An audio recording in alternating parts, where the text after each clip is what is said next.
Cártel de Jalisco Nueva Generación es formado durante la gestión de Felipe Calderón Hinojosa.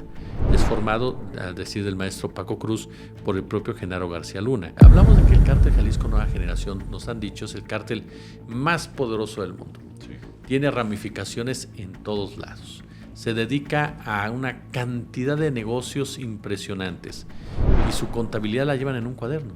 Escrito con pluma. Aparte, escrito con pluma. Hoy por hoy, te lo digo, el gran peligro de este planeta se llama Donald Trump, se llama Benjamin Netanyahu, se llaman Estados Unidos y se llama Israel. Mira, esto no va a acabar hasta que Estados Unidos no quiere que acabe. Hasta que Estados Unidos, el narco, le deje de ser funcional para su política injerencista. ¿Qué tenían que estar haciendo asesores del Cártel Jalisco en Ucrania? Siendo entrenados por un ejército y como el que está del lado de este señor Zelensky y que están dependiendo de los Estados Unidos y después viniendo a México. Acaban de al mayor narco en ese momento del país y tú dices, hagan más. ¿Por qué estaba enojado?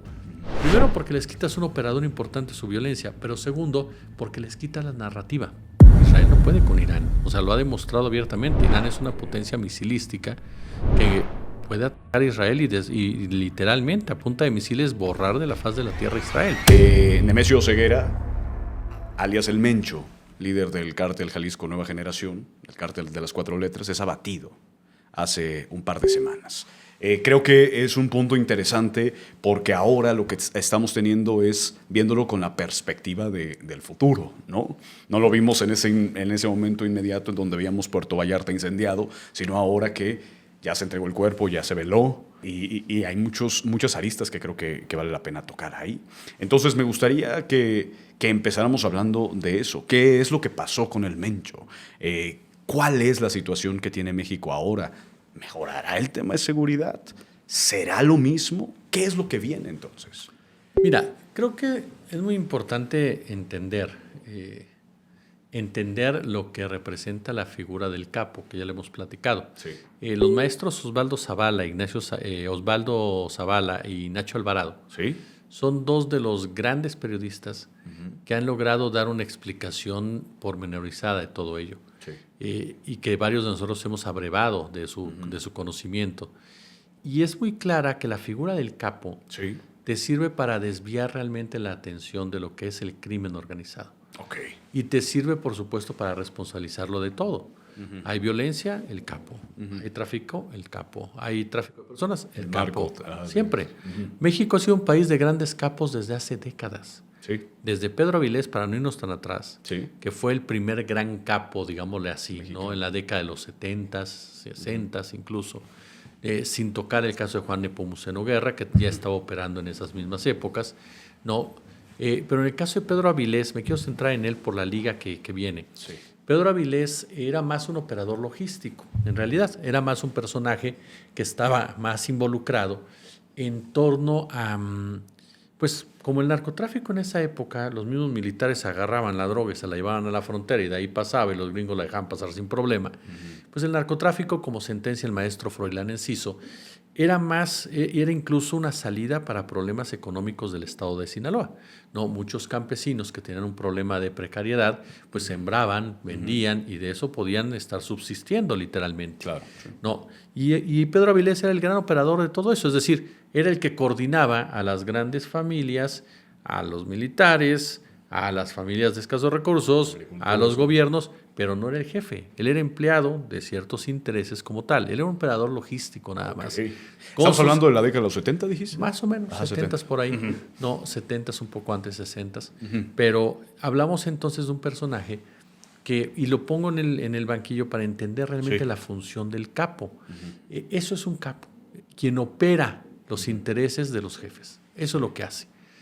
Después se volvió más brutal el asunto cuando empezó a participar activamente la policía, cuando entra la Dirección Federal de Seguridad y cuando se empieza a instrumentalizar el narcotráfico para llevar a cabo acciones políticas. En el caso concreto de México, lo que era la represión en la mal llamada Guerra Sucia. Claro. Por eso se traslada el negocio del narcotráfico a Guadalajara en muchos sentidos, porque había la necesidad de poder reprimir a los jóvenes, de poder perseguir a los activistas, de poder cazarlos, y el pretexto eran operativos de narcotráfico. Era incrementar la seguridad, incrementar la militarización con el pretexto de que estamos combatiendo a Miguel Ángel Félix Gallardo, cuando en realidad Miguel Ángel Félix Gallardo era parte de todo el teatro. Pero obviamente la CIA necesitaba controlar esos brotes por parte de los jóvenes mexicanos, protestas que estaban en contra de un sistema económico que estaba consolidándose, que estaba ya en ciernes, que es el propio neoliberalismo, y los jóvenes comenzaban a reclamar en una continuidad de lo que había pasado en los 60s. Entonces, eso es en realidad la estrategia que se empezó a llevar a cabo, una forma de represión de las voces discordantes. Ahí comenzamos a ver entonces a Miguel Ángel Félix, Ernesto Fonseca, Caro Quintero, y se replica completamente el mensaje. Pero hagamos un ejercicio que nos remite el maestro Alvarado. A ver, Amado Carrillo, supuestamente, y digo, ya lo hemos platicado también tú y yo, tenía una flotilla de Boeings. O sea, pensemos por un segundo. Wow, sí. O sea, una flotilla de Boeings que entran y salen de Estados Unidos con droga. O sea, de verdad nos vamos a tragar esa, que Estados Unidos no sabía que este hombre traía y que compró una cantidad de aviones y que todo, y lo hizo con total facilidad. Como si hubiera agencias a la vuelta de la esquina. O sea, cualquiera ve y compra un avión, o sea, que lo pone y no sabes dónde están todos esos aviones, los puedes guardar en cualquier lugar, ¿no? Ajá. O sea, dices, por favor, o sea, pero la idea era construir, ¿no? La figura del capo, ratita, ¿no? Sí. O sea, el capo que tenía todo eso, el capo que mató a Paco Stanley, el capo que no murió, sino que se cambió el rostro. No, hay pruebas de ADN de que era Amado Carrillo el muerto. O sea, Amado Carrillo está muerto, pero la leyenda popular habla de que no lo está. ¿Por qué? Porque eso nos han venido alimentando para darle un espacio de misticismo a estos personajes. Claro. Joaquín El Chapo Guzmán. Resulta que el Chapo Guzmán era un gran director general. Se convirtió en un empresario brutal. Estaba entre los hombres más ricos del mundo. Sí. Estaba en la lista de Forbes. La pregunta es, ¿en dónde está todo el dinero del Chapo? O sea, esas cantidades de dinero, ¿dónde quedaron? Porque no las tienen los chapitos. No las tienen sus propiedades. ¿Recuerdas? No, hombre, no recuerdo la fortuna, pero era una cantidad. Imagínate, para estar entre los primeros 100, no eran los primeros 100, no recuerdo en qué número estaba, pero apareció en la lista de Forbes. O sea, darle entonces el dato de que, miren, todo el dinero que puede hacer este narcotraficante que surgió de la pobreza, ¿no? Que surgió de la nada, que es igual que tú, eres pobre, tú puedes ser como él, entonces intégrate aquí al crimen organizado. Es decir, ir creando esta figura de personajes tipo Robin Hood, ¿no? Sí. Que son salidos de la pobreza, por supuesto, porque hay que criminalizar la pobreza, y que entonces te lleva a pensar que ellos son los todopoderosos de este negocio. $1,000 millones. Se supone que tenía Joaquín El Chapo Guzmán, ¿no? Un gran CEO para que... Sí. No, y luego llegamos a Nemesio Ceguera. O sea, Nemesio Ceguera, que hay un dato también que pone sobre la mesa el maestro Alvarado. Hace unos días se dieron a conocer unas narconóminas. Justo. Bueno, las narconóminas llaman la atención algo. O sea, hablamos de que el cártel Jalisco Nueva Generación, nos han dicho, es el cártel más poderoso del mundo. Sí. Tiene ramificaciones en todos lados. Se dedica a una cantidad de negocios impresionantes y su contabilidad la llevan en un cuaderno. O sea, y si tú revisas esas narconóminas... Escrito con pluma. Aparte, escrito con pluma. Si tú revisas esas narconóminas, todas las que han salido, porque después sacaron otras que tienen que ver con militares, Guardia Nacional, todo ello. Pero si tú revisas esas narconóminas, pues resulta, como diría Nacho, que el cártel más poderoso del mundo paga propinas, ¿no? Porque ninguna tiene que ver con paraísos fiscales, ninguna tiene que ver con empresas como tales, ninguna tiene que ver con fondos de inversión. Para alcanzar el dinero que dicen que tiene el cártel Jalisco Nueva Generación, no lo haces con inversiones locales.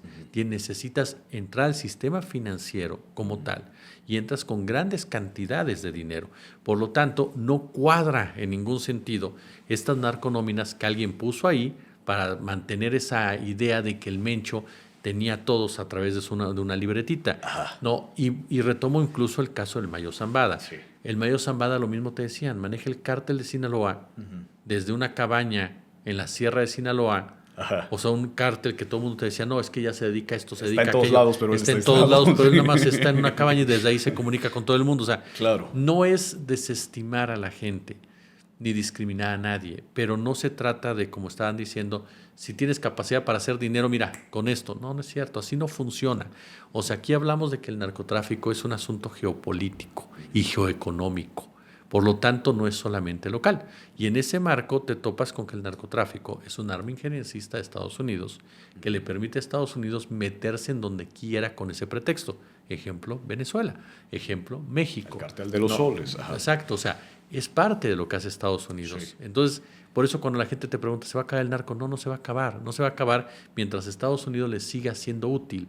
Los capos le han sido funcionales en el discurso. Hoy por hoy ya no tenemos ningún gran capo. Cambia un poco el panorama, sí, al estilo Colombia. Es decir, es un proceso normal. En Colombia eso pasó. Después del fallecimiento de Orlando Henao, se acabaron los grandes capos. Y entonces empezaron a surgir capos menores como los como el Mayito, como los Chapitos, como los Olascuaga, como se me escapa ahorita, los supuestos sucesores del Mencho, ¿no? El Sapo, el WR, el Tío Laco, todos ellos, que son capos en realidad, sin gran trascendencia, pero que son cartas que cuando sea necesario los vas a quitar, igual que en Colombia. La diferencia es que ahora los capos, los líderes ya de estos grupos en Colombia, ya no duran tanto tiempo. O sea, duran 5 años y caen. Aquí va a pasar lo mismo. Lo que nunca va a caer es el negocio, porque el negocio no lo manejan ellos. Es así de sencillo. O sea, respondiendo a tu pregunta, y perdón por el choro, si tú me dices, cambia algo, en materia de narcotráfico no cambia nada, absolutamente nada. Eso es un hecho, o sea, no va a cambiar nada por las explicaciones que damos. Ahora, hay un factor aquí que es muy importante entender por qué no cambia nada. Ahora, aclaro algo, esto no quiere decir que no los detengas, o sea, porque habrá gente que diga, entonces, no, claro que los detienes, y claro que es un golpe muy importante el abatimiento del Mencho, por supuesto que lo es. ¿Por qué lo es? Porque él era un operador, y ese operador es clave para que los de arriba ganen. Él es el que genera la violencia suficiente para que los de arriba ganen. Porque ese es un factor que ha puesto sobre la mesa el doctor Jorge Ramírez, un hombre muy interesante, sus puntos de vista de la UDG, en donde plantea precisamente cómo el cártel de Jalisco Nueva Generación vende la propia violencia. Y esto no es descabellado para nada, por varios puntos que el mismo doctor con mucha mayor sapiencia que tu servidor esgrimido, sino también porque el cártel Jalisco Nueva Generación tiene una formación paramilitar. No es un cártel como cualquier otro. Incluso hacemos hasta mal llamándolo cártel, pero me decía un buen amigo, hay que llamarlos así porque la gente ya tiene muy ubicado la palabra. Pero es un cártel sumamente violento, con adiestramiento paramilitar proveniente no solamente de las Fuerzas Armadas mexicanas, sino también de mercenarios internacionales, tanto colombianos como ucranianos, como norteamericanos. Y es un cártel que incluso su violencia ha sido ocupada para llevar a cabo actos extractivistas. Es decir, se ubica en regiones donde hay petróleo, donde hay minas, donde hay riqueza natural, y entonces provoca desplazamientos. Ejemplo palpable, Ostula. El que está presionando al municipio de Ostula para que sus pobladores se vayan es el cártel Jalisco Nueva Generación con actos de brutal violencia. ¿Y qué hay detrás de Ostula? Hay playa, hay madera, hay toda una región muy rica para el sector inmobiliario que quiere esa zona de Ostula. Las minas que quieren esa zona. Entonces, ¿para quién trabaja el cártel Jalisco Nueva Generación? Pues me parece que la respuesta es muy obvia. Es un brazo armado de un capitalismo brutal, que como diría otro gran periodista, Ricardo Valderas, que el capitalismo se volvió gore, así de sencillo, porque así es, o sea, es ese brazo armado. El narcotráfico no es una anomalía, no es un enemigo de un sistema, es un engranaje más de ese propio sistema. Y entonces, en ese sentido, con esos antecedentes que hay un detalle que nos muestra precisamente esa violencia del cártel de Jalisco. ¿Para quién trabajas? Bueno, ya vimos los empresarios, pero no olvidemos algo. El cártel de Jalisco Nueva Generación es formado durante la gestión de Felipe Calderón Hinojosa. Es formado, a decir del maestro Paco Cruz, por el propio Genaro García Luna, y posteriormente se empodera durante el sexenio de Enrique Peña Nieto. Unos detalles: nace en Guadalajara, entonces en Jalisco, durante el sexenio de un panista, Emilio González Márquez, y en la presidencia otro panista, Felipe Calderón. Se empodera con 2 priistas, Aristóteles Sandoval, que después es asesinado, y el caso de Enrique Peña Nieto en la presidencia. En el caso de Aristóteles Sandoval, esto lo citaba el maestro Ramírez, supuestamente recibió una carta, ¿no? Del Mencho, en donde el Mencho le dice que él se hace cargo de la seguridad. Nadie sabe qué respondió, pero lo cierto es que la seguridad se volvió brutal, ¿no? Empezaron los desapariciones, los desplazamientos, las ejecuciones, todo para mantener supuestamente a Jalisco tranquilo. Posteriormente, Aristóteles Sandoval termina su periodo y es asesinado. Muchos dicen fue el Mencho. No fue el Mencho, fue las mismas disputas políticas que llevaron precisamente a la decisión de quitarlo de en medio, porque el tema del cártel Jalisco Nueva Generación se vincula con el Grupo Jalisco, un grupo político que está insertado desde hace muchos años en Jalisco y que tiene presencia, sea el PAN, sea el PRI o sea Movimiento Ciudadano. Entonces, estamos hablando de que el cártel Jalisco opera esa violencia para también los clanes políticos. Entonces, no importa si está el Mencho o no. Por eso a mí mucha gente me decía, una medio enojada, es que tú estás ratificando que está muerto. Le hago, mira, no estoy ratificando si está muerto o no. Es cierto, no hemos visto el cadáver y lo ideal sería haberlo visto de una forma u otra por la trascendencia del personaje. Estoy de acuerdo que hay cuestiones legales, de derechos, que marcan una diferencia de los operativos. Estoy completamente de acuerdo. Pero les digo, a final de cuentas pensemos algo. Si abonamos desde mi punto de vista, que puedo estar muy equivocado y no lo hago con el afán de debatir con nadie, pero si seguimos dándole ese lugar de que está vivo y lo están escondiendo, entonces seguimos creyendo que el Mencho era la cabeza de todo un conglomerado internacional violento que responde incluso hasta a órdenes de Estados Unidos. ¿Por qué razón? Ya lo decíamos de la manejo como de Estados Unidos en la geopolítica. Hay un dato que incluso no se nos debe escapar. ¿Por qué decimos que hasta Estados Unidos? ¿Qué tenían que estar haciendo asesores del cártel Jalisco en Ucrania? Siendo entrenados por un ejército nazi como el que está del lado de este señor Zelensky y que están dependiendo de los Estados Unidos y después viniendo a México. Claro. O sea, obviamente no es por... O sea, estamos hablando de que hay una intromisión directa de la CIA, que aparte, ojo, hay otro detalle que lo destacó muy bien el periodista Manuel Hernández Borbolla hace unos días. La CIA tenía una relación con el cártel de Jalisco. La CIA armaba al cártel de Jalisco Nueva Generación. Cuando mucha gente dice, oye, entonces, ¿por qué la CIA entregó la información de dónde estaba? Porque ya había que acabar con él. Porque eso era un 4 para el gobierno mexicano lo que puso la CIA el gobierno de Trump. Ahí está la información. Atrévete a entrar. Ellos jamás pensaron que el ejército mexicano se iba a meter. Te lo puedo garantizar. Jamás pensaron que la información que tenía México la iban a ocupar. La iban a ocupar. ¿Por qué? Porque a final de cuentas, por lo que acabamos de decir, si el cártel Jalisco es protegido de políticos, de empresarios e incluso de las propias agencias estadounidenses, por supuesto que dijeron el gobierno mexicano no se va a animar a retarlo, porque va a traer muchas bajas, va a traer una consecuencia violenta como tal. Y el gobierno de la 4T se había mantenido un poco alejado de enfrentamientos tan directos. Pero ¿qué pasó? El gobierno mexicano se da cuenta que eso es un 4, porque si no lo hace... Lo van a hacer ellos. Claro, Trump dice lo vamos a hacer nosotros. Steve Fisher hace una gran crónica al respecto y en uno de los puntos donde yo coincido con él es en eso, que Estados Unidos, por supuesto, que puso un 4, esa es la interpretación mía, que puso un 4 al gobierno mexicano, en donde abiertamente dijo, si no lo hace, pues entonces ya tengo el pretexto de decirte, yo te di la información, tú lo estás protegiendo, entonces yo voy a entrar a hacerlo, ¿no? De manera unilateral. El gobierno mexicano, al hacerlo, por eso estaba tan enojado Trump. Yo siempre he dicho, queremos saber quiénes están detrás de las cosas, veamos las reacciones de cada quien. Trump estaba enojado. Trump dijo, pues México tiene que hacer más. O sea, acaban de matar al mayor narco en ese momento del país y tú dices, hagan más. ¿Por qué estaba enojado? Primero, porque les quitas un operador importante su violencia, pero segundo, porque les quitas la narrativa. Claro, de no hacen nada. Exacto, y porque dices, ¿sabes qué? Yo no te necesito en el país, te acabo de demostrar que yo lo puedo resolver solo, totalmente solo. Yo no necesito cowboys aquí. Yo lo que necesito son información que tú me tienes que dar y yo me encargo de lo demás. Entonces, esa narrativa es muy poderosa. ¿Por qué? Porque ya no puedes hablar de narcoestado, ya no puedes hablar de que Morena está protegiéndolos, ya no puedes hablar de que te necesitan. Tumbaron al capo más importante que tú mismo has calificado como el capo más importante del mundo. Entonces, le tumbaron completamente el argumento, aunque claro, hablando precisamente de un gobierno completamente desacreditado, de un gobierno violento, de un gobierno que no le importan las leyes para nada, pues en cualquier momento te la puede voltear. Pero por lo pronto lo acabas de evidenciar y le acabas de quitar un arma discursiva tan importante que ve lo que son las cosas.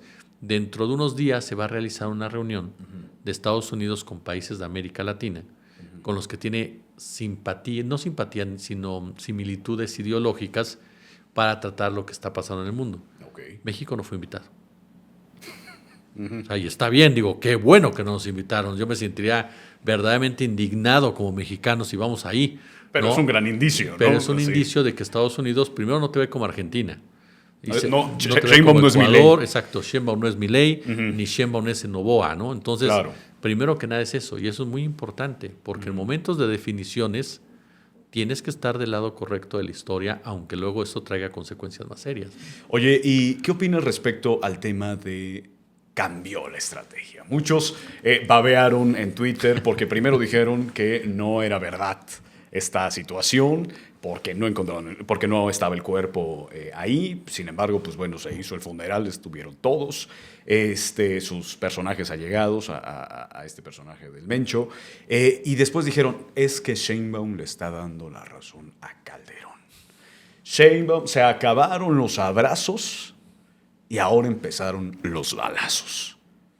¿Es así? No, mira, desde que inició su gobierno, bueno, no, más bien desde que ganó Claudia Sheinbaum, en estos mismos medios que repitieron sin cesar esto que mencionas, Sí. han querido generar una especie de rompimiento entre Claudia Sheinbaum y Andrés Manuel López Obrador. Ok.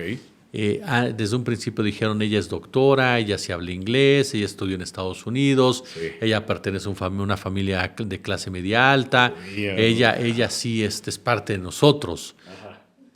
Y ella se iba a echar para atrás tal, como no echó para atrás nada.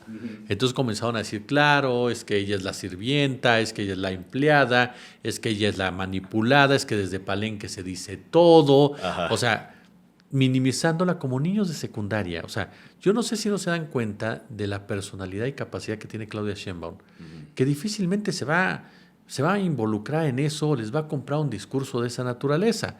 Basta con ver cómo es la presidenta de México para darte cuenta que no tiene esos niveles de inmadurez que varios de los políticos de oposición sí tienen, como Claro. Diego Fernández de Ceballos, que hace unos días se puso a gritar como loquito que él no es creación de Salinas y demás. Pero el punto es que siempre han buscado como marcar esas diferencias para generar un rompimiento. Te lo pongo así, el libro de Julio Scherer. Ese libro de Julio Scherer tenía esa misma intención. Al atacar a Jesús Ramírez, buscaban como decirle a la presidenta, ya ves, tienes un corrupto ahí, sácalo, para que rompas con Andrés Manuel López Obrador.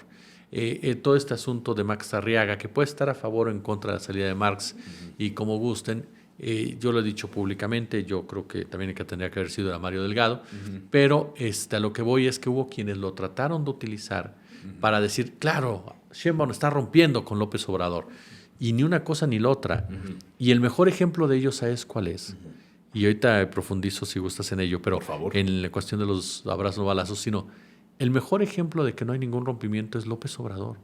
Yo no he visto ninguna manifestación de sus vínculos mediáticos de López Obrador, que los tiene.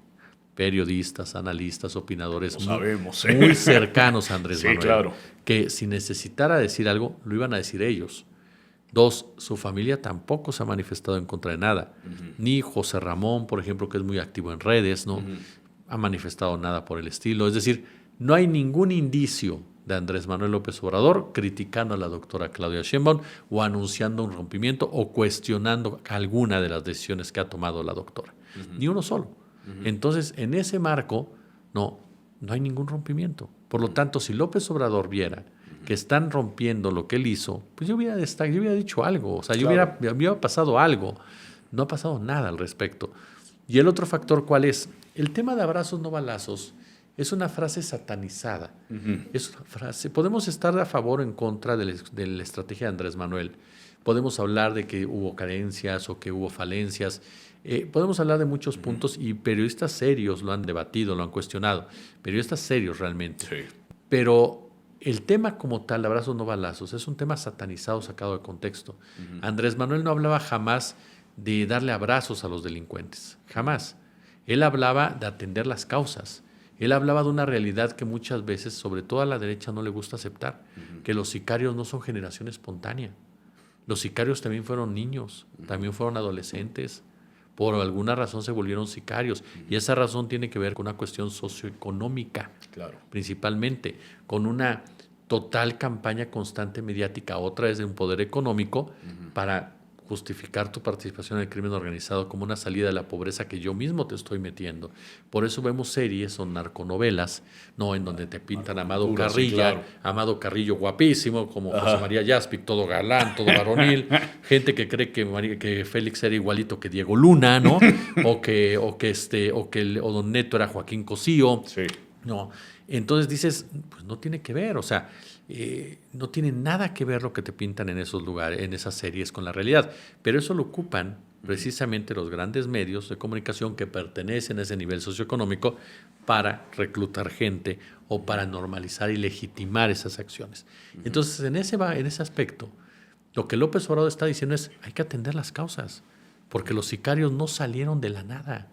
Los sicarios son producto de un tejido roto, son producto de una sociedad fracturada, son producto de padres que el padre abandona a la familia o el padre se vuelve alcohólico y el padre golpea a la mujer. ¿Por qué? Porque el salario no les alcanza, porque no tienen salidas, porque tienen problemas, el estrés los mata, el hombre se va, la madre se queda sola con los hijos, de repente la mujer necesita trabajar en 3 lugares para mal comer y entonces ya no tiene tiempo, no tiene tiempo de cuidar a los niños, y por lo tanto los niños crecen en un espectro en donde a lo mejor los amigos ya tienen vínculos con ciertos grupos, ya sus padres estaban involucrados en ello, y entonces los niños se vuelven vulnerables completamente a eso. Entonces no nacen de la nada, no son personas que de repente un buen día decidieron me voy a dedicar a matar a alguien. Claro, siempre está el que se deja seducir por los narcocorridos o los corridos bélicos o las narconovelas, eso es un hecho, pero la gran mayoría son gente que ha sido reclutada de forma forzada o gente que ha sido reclutada porque no les quedaba de otra para poder subsistir. Entonces, eso es producto de un problema económico. Y por lo tanto, cuando López Obrador dice, vamos a atender las causas, abrazos, no balazos, es que se va a dedicar a eso, a tratar de que las condiciones económicas de ese sector de la población mejoren para que en ese ámbito estos jóvenes no tengan esa necesidad de involucrarse con el crimen organizado. Eso es abrazos, no balazos. No quiere decir que está apapachando absolutamente a nadie. Por ejemplo, el caso Ovidio Guzmán. Todo el mundo habla del Culiacanazo. López Obrador hizo bien en pararlo. ¿Por qué? Porque iba a ser un derramamiento de sangre del pueblo sinaloense si hubiera sido era una batalla ya por las calles de Sinaloa. O sea, por supuesto que el ejército tenía la capacidad plena de aguantar el tiempo que fuera necesario el ataque del cártel cuando ya tenían detenido a Ovidio la primera vez. Pero ya venían los helicópteros, se sabe, de los helicópteros artillados. O sea, ¿cómo vamos a ver helicópteros tirando en pleno centro de Sinaloa, de Culiacán? O sea, lo hizo bien Andrés Manuel. Le costó el enojo de la DEA, le costó el enojo del gobierno de Estados Unidos, claro, pero lo hizo bien. También lo hizo que después agarraron a Ovidio, es lo que se le olvida a todos. Después fue el propio Andrés Manuel que agarró a Ovidio Guzmán y lo mandó para Estados Unidos. De una forma no fácil, porque había sido hasta ese momento el operativo que más militares muertos había dejado, pero lo agarró y se los entregó. Es decir, les demostró cómo se hacían las cosas y no era nada más al estilo cowboys. Entonces, ¿cuáles abrazos? Detuvo a varios capos, muchos de los que se fueron, que ahora los entregaron, eran detenciones de Andrés Manuel López Obrador. Sí, la mayoría eran de él, sí. Por eso cuando nos dicen, Calderón tenía razón, no es verdad, Calderón jamás tuvo razón, porque hay 3 puntos que son básicos en todo ello. Primero, Calderón no tenía la legitimidad de Claudia Sheinbaum.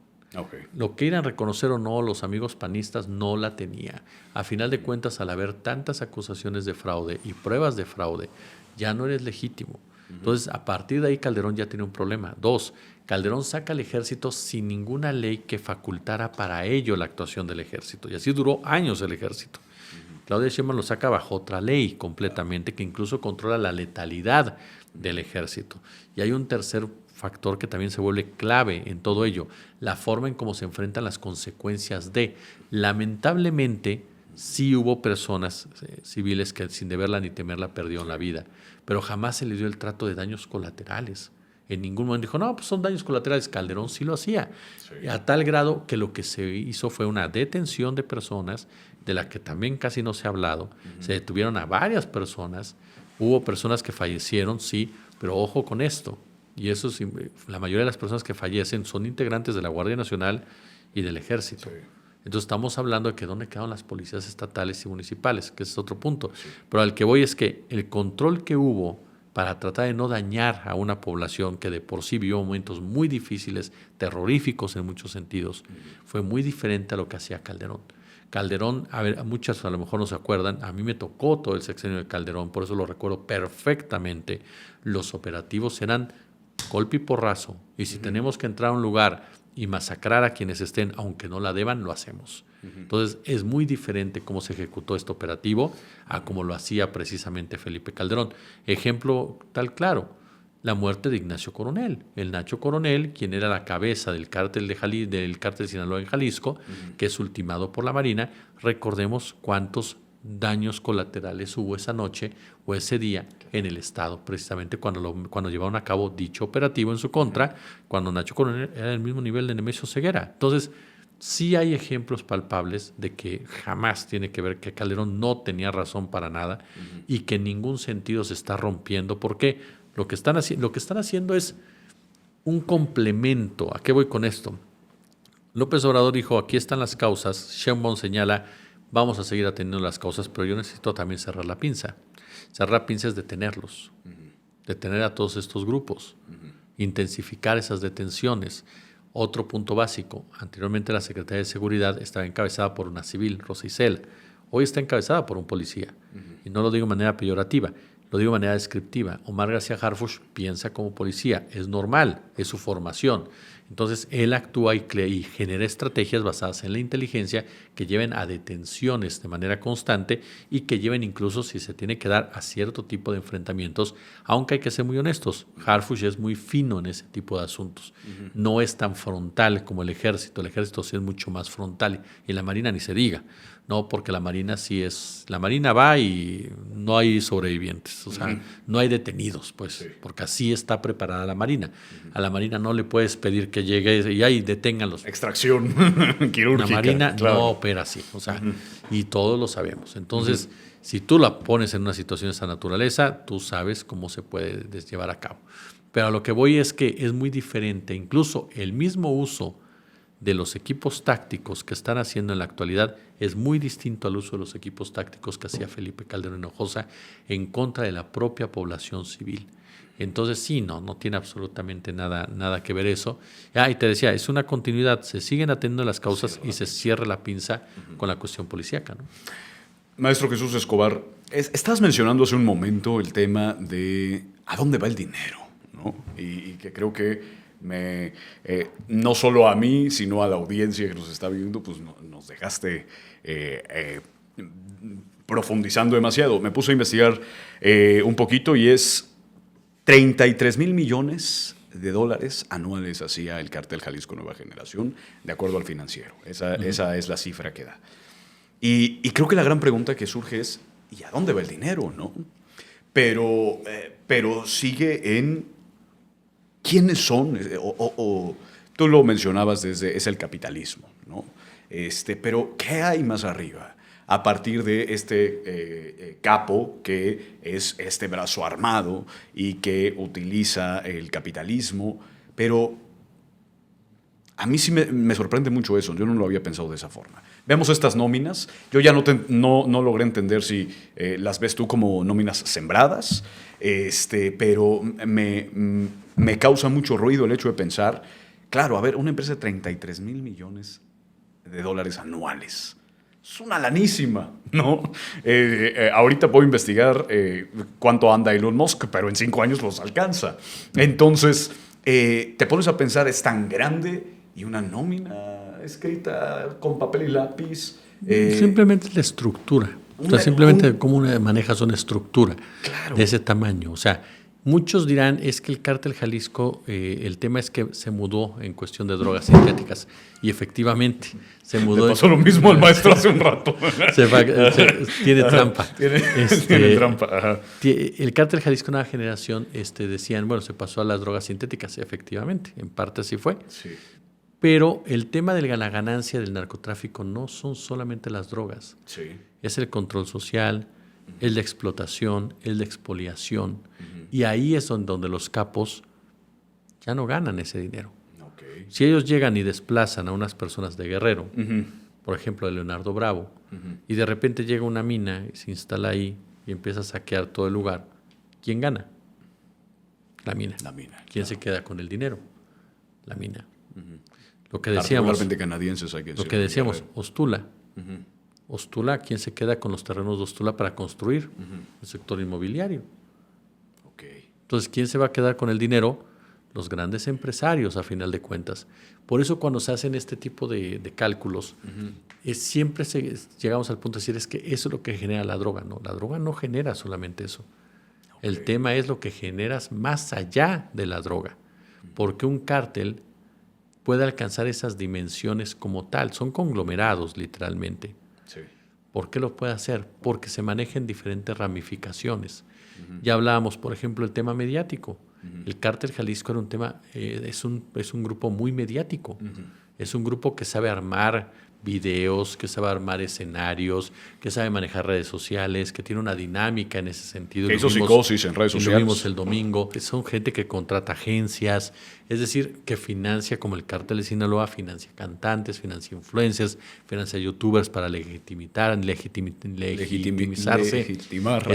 normalizar sus actividades. Tiene relaciones con las iglesias, para que las iglesias, como lo demostró Laura Sánchez Ley, hasta pidieran a favor de ellos. Imagínate tú el tipo de penetración que pueden llegar a tener cuando un párroco de la Arquidiócesis de Guadalajara intercede a favor del hijo del Mencho, cuando está acusado el hijo del Mencho de ser un asesino serial. O sea, hablamos de la intervención, como lo demostró Laura, de la intervención literal de la iglesia, ¿no?, en las actividades del crimen organizado. Mucha gente dirá, bueno, sí, es que el capo llega y es el que financia desde abajo. Nadie dice que no.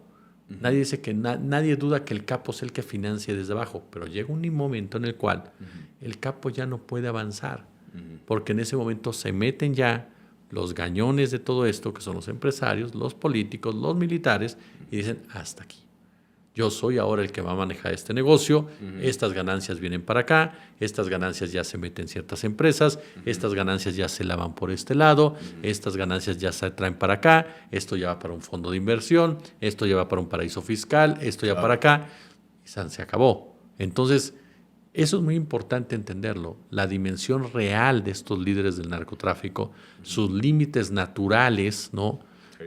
Porque además, caray, de repente, insisto, se quiere vender esta idea de que es muy fácil construir este tipo de empresas, que es muy fácil manejarlas, que es muy fácil explotarlas, que es muy fácil someter a quien tengas enfrente. Y entonces, en ese marco, le estamos lavando la cara a los empresarios, a los políticos, a los generales, que están metidos y son realmente la cabeza del crimen organizado, porque los estamos haciendo parecer como que son simples socios que se someten a las indicaciones de una persona que cualquiera de ellos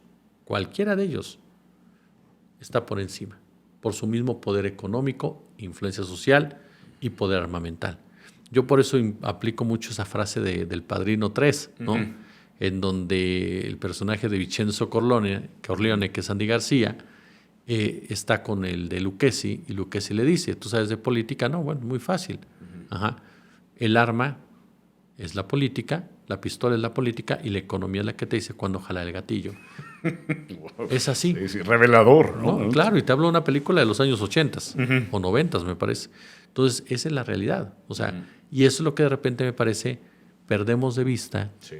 Cuando, insisto, se les tiene que agarrar, sí, se les tiene que detener, sí, se les tiene que abatir también, pero no son los únicos. Hay toda una estructura detrás que los empodera de tal manera mediática, social, económicamente, y lo hace con toda la intención de ¿qué? De que a ellos no se les busque, de que a ellos no se les moleste y de que si mañana cae el narcotráfico de turno, el narcotraficante de turno, el negocio siga funcionando para todos los intereses geopolíticos y geoeconómicos suficientes. Maestro, fíjate que a mí me hace pensar mucho el tema de las nóminas, porque recuerdo haber visto un video, yo lo verifiqué y la IA decía que el video no era IA. Pero la verdad es que en estos momentos ni siquiera ya sabemos, es tan buena la inteligencia artificial que dudamos incluso de la realidad que vemos frente a nuestros ojos. Y decía miren cómo estoy. Era un joven y decía, no están las mujeres, no está el dinero, no está el éxito, me están pagando una chingada y me está cargando la que me trajo, ¿no? Y entonces, a mí, yo hilo esta nómina de 8,000 pesos a halcones, de incluso menos que un salario mínimo, y me hace pensar qué tanto es esta marcocultura, estas telenovelas que han metido a través del marketing de no, es que si te metes siempre se dice, no, es que se fue por o no hay que irse por el camino fácil. ¿No? El camino fácil es ese, es ir, involucrarte y ultimar la vida de alguien y que te den una lanísima. Pero es que resulta, y ahí me gustaría saber tu punto, resulta que entonces ya no es una lanísima. O resulta que ahora Jóvenes Construyendo el Futuro da incluso un poco más de dinero. Recuerdo 9,000 y algo. Que este tipo de situaciones, ¿no? Entonces, no sé, a mí me dejan muchas preguntas. La verdad es que he tenido muchísimas a lo largo de estos días porque me hace pensar, entonces, esa sí es la realidad y lo demás fue marketing y en realidad nunca se ganó bien. Y en realidad, pues, una empresa de 33,000 millones de dólares anuales le está pagando 8,000 pesos a estas personas. Además, no son nóminas ni siquiera tan grandes como para pensar en la distribución territorial que debería tener una empresa tan grande, ¿no? Mira, primero hay que recordar que el crimen organizado se comporta como cualquier empresa capitalista. Es decir, una explotación laboral. Qué locura. Sí, así son. Maximizar ganancias, minimizar pérdidas. El narcotráfico no es diferente. El narcocapitalismo es es el hermano feo del capitalismo, digámoslo así, que aparece cuando el capitalismo se mete en una de sus clásicas contradicciones. Entonces, es normal ver eso. Nunca se les ha pagado bien. Eso era, de verdad te lo digo, parte de lo que mencionábamos. Todas estas campañas, como bien los definiste de marketing, para seducir a los jóvenes, para convencer a los jóvenes que ahí tenían algún tipo de futuro. Es un reclutamiento como tal, muy suave, ahora sí que con un tono suave, engañándote de la vida que vas a llevar. Claro. Y que tiene su respaldo, sí, en las narconovelas, en las narcoseries, en las canciones, en donde te cuentan historias épicas, ¿no? Historias donde hay mucho dinero, donde viven de una manera lujosísima, pero no te dicen nada de la brutalidad, de la violencia, de la drogadicción, no te dicen nada de las cantidades jóvenes que son mucho más numerosas que los que llegan a hacer algo en esta industria, que acaban no es una granja, en un centro de adicciones, completamente ya adictos a la piedra, a cualquier otra droga, y que estuvieron consumiéndolas porque de otra manera no podían salir a matar. Así de sencillo, porque necesitaban drogarse para hacerlo. De eso no te lo cuentan, no te cuentan la violencia que hay para entrenarte, reclutarte, no te cuentan, por supuesto. Mira, el ejemplo palpable, tan solo para ver cómo es el Cártel Jalisco, es de estos 5 chicos de Lagos de Moreno, amigos desde jóvenes, niños, y que son levantados, jóvenes, y después nos estábamos en un video que a uno de ellos, drogado, porque se le ve que está drogado, le llevan a matar al resto de sus amigos. O sea, ese tipo de situaciones a lo mejor las tenemos muy normalizadas, ¿no? Y creemos que tenemos la violencia muy normalizada, pero eso es brutal. Eso es algo brutal completamente. Quitarle la vida a alguien es, de verdad, una situación que te transforma completamente. Entonces, no hay nada de épico, no hay nada de maravilloso, no hay nada de esplendoroso en esa vida, absolutamente nada.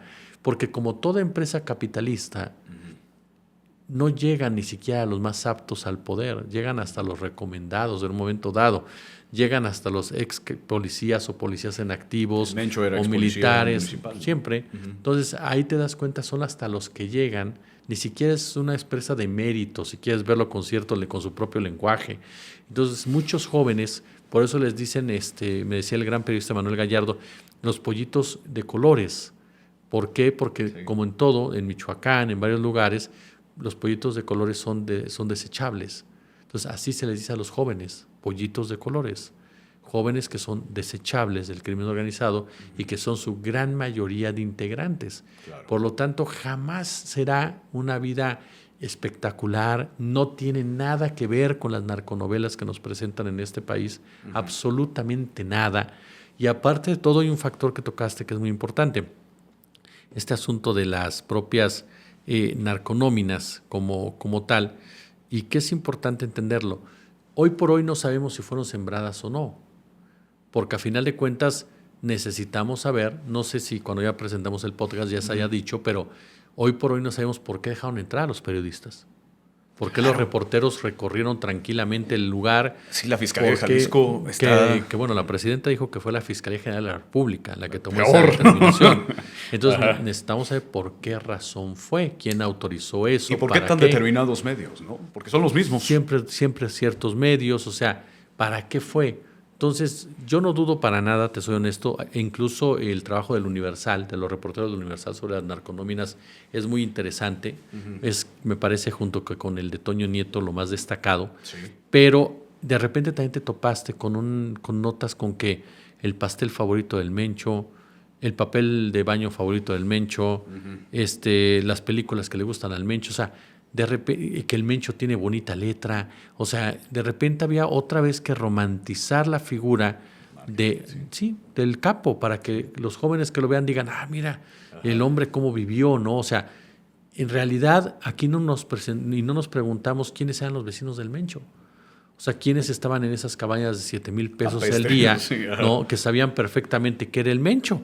Y no nos decimos y no nos preguntamos por qué los dueños de ese lugar que ha sido señalado por las autoridades de Estados Unidos como parte del lavado de dinero del cártel Jalisco, no los han detenido. O no se han detenido personajes que están vinculados con esa actividad.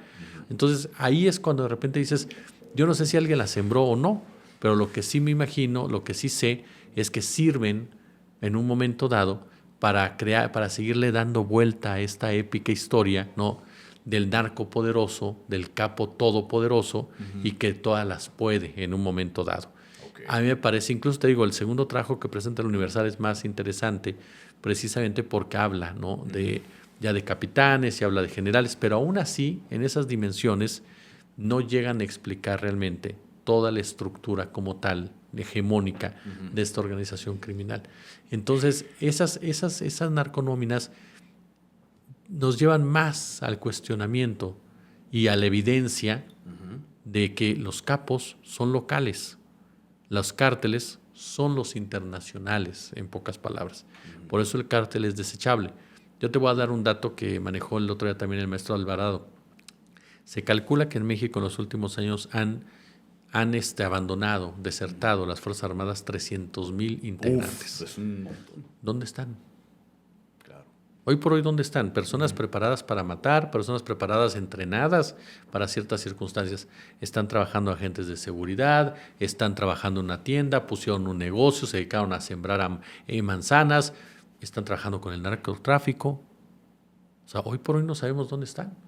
No hay un seguimiento como tal. Entonces, esa transferencia de saberes juega un papel también determinante en la generación de la violencia que este tipo de grupos, particularmente como el Cártel de Jalisco, impone al resto del país para un beneficio, no de un capo, para un beneficio de los que realmente necesitan control social, control económico, ¿no? Totalmente. Maestro, para cerrarlo, hemos visto, creo yo, dos grandes estrategias de seguridad, y no lo digo grandes por increíbles, sino porque son las únicas dos que hasta donde yo, en mi limitado conocimiento, pues no soy como tú un experto de seguridad, he visto. Y es esta parte de combatir frontalmente y esta parte de combatir las causas. Tú eres un experto en seguridad, lo has visto todo este tiempo. ¿Qué es lo que necesita México para que realmente esta situación termine? Porque, a ver, estamos hablando de jóvenes que están perdiendo la vida, que son principalmente cooptados por estas condiciones de marginalidad y de precariedad que el mismo sistema ha propiciado. Y la situación es, pues, hombre, escuchamos decir, pues es que se quita una cabeza, pero eso no significa que se acabe el personaje, sino que salen otras 10. ¿Qué es lo que necesita México para que esto termine de una vez por todas? ¿Terminará en algún momento? ¿Hay algún ¿Hay algún paralelismo en alguna parte del mundo en donde haya sido profundamente delictivo y se haya terminado? ¿Cómo es que queda México en esta situación? Mira, esto no va a acabar. No va a acabar.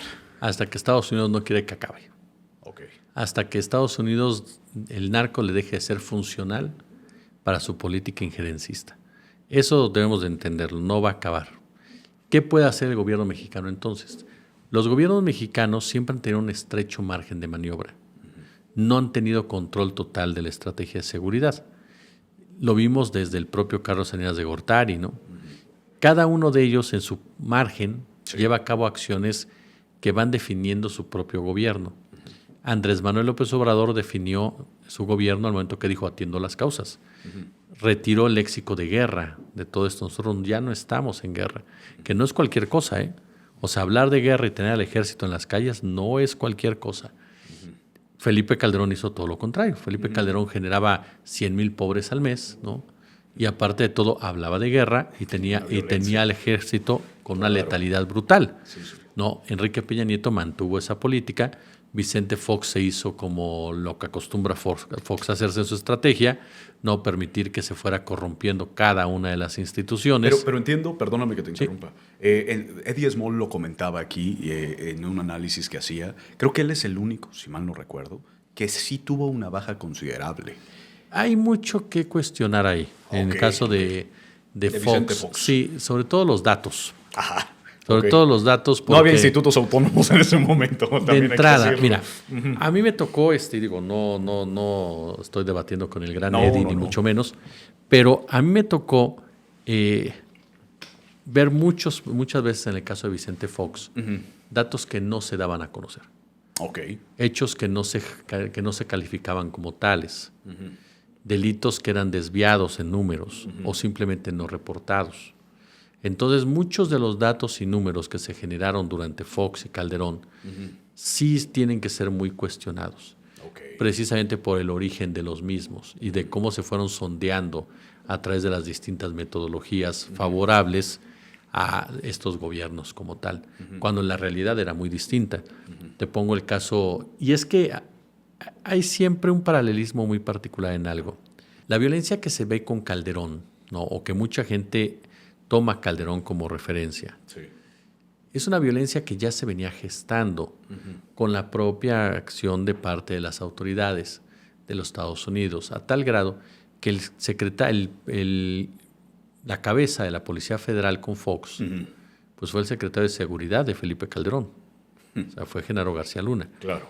¿Qué hizo Genaro García Luna? ¿Por qué los datos en esa época no nos dan, de repente decimos, y con justa razón, si tú te basas en los datos, sí, vas a decir, oye, están a la baja, claro. ¿Qué hizo Genaro García Luna? Él era el crimen organizado. Él controlaba el secuestro. Él controlaba el narcotráfico. Por supuesto que los datos iban a estar a la baja, aquí no pasa nada. Es como en Tabasco la barredora. Oye, no pasaba nada en Tabasco, pues claro, el jefe de la policía era el narco. O en Veracruz, oye, se calmaron ciertas cosas, sí, el jefe de la policía, Arturo Bermúdez, a nombre de Duarte, pues era el que controlaba la delincuencia. Caso de Ciudad Juárez, con la línea, ex policías también. Es decir, el propio crimen organizado controlaba el crimen organizado y repartía las fichas, ¿para qué? Para saber en dónde sí, dónde no, y controlaba los datos, las cifras, los números.